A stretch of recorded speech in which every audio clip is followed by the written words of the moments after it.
Morning, Chamber members. Welcome to Monday Minute for Monday, March the 7th, 2022.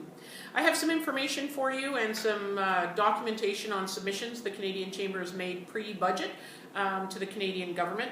But first of all, I wanted to highlight a webinar that Chamber managers and associations across Canada had last week, convened by the Canadian Chamber and hosted by President and CEO Perrin Beatty. And we were talking about the conflict in the Ukraine and how businesses in Canada are impacted or can support the situation. It was a very interesting discussion. It certainly was eye-opening. We often think in our small region that it doesn't necessarily impact us, but certainly there were discussions from organizations that say, for example, in the fertilizer sector, yes, it's usually in Eastern Canada, Ontario, Quebec, and Eastern Atlantic provinces, but they, of course, purchase a lot of their fertilizer from Russia, and of course will now see that those orders cease because of the embargoes in place. So also the media and advertising PR sector talked about how inadvertently your advertising dollars could be supporting those in Russia, depending on who you're dealing with and what social media platforms you're working with. We also talked a lot about Canadian energy. We talked about local chambers becoming involved and getting to know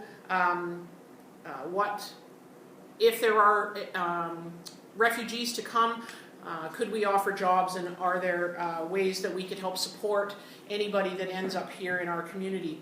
And one of the things I think I took out of it, of course, was that we really need to be talking to MLA Jeremy Cockrell and, of course, the provincial government, working with the federal government to ensure that if there are indeed refugees that arrive in Canada, they come all across Canada and not just go to the major three centres. The housing crisis there is already bad enough, and I know that our employers are needing employees just as much as anybody. So certainly we'll continue to work on that file. I know they're planning to have another webinar coming up that I'll do my best to attend as well. Very intriguing discussion from across the country and from local communities on what the challenges and the needs are. Also, I just want to highlight for you, there's 4 submissions that the Canadian Chamber has put forward to the government on a pre-budget submission basis.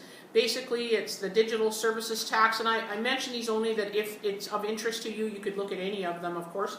But the first one is digital services tax, a submission they made, the National Cannabis Working Group, Canada's Food Link, which is agribusiness and agri-food stability and security, and then a major pre-budget submission, which is more wide-ranging for business and, of course, longer in length.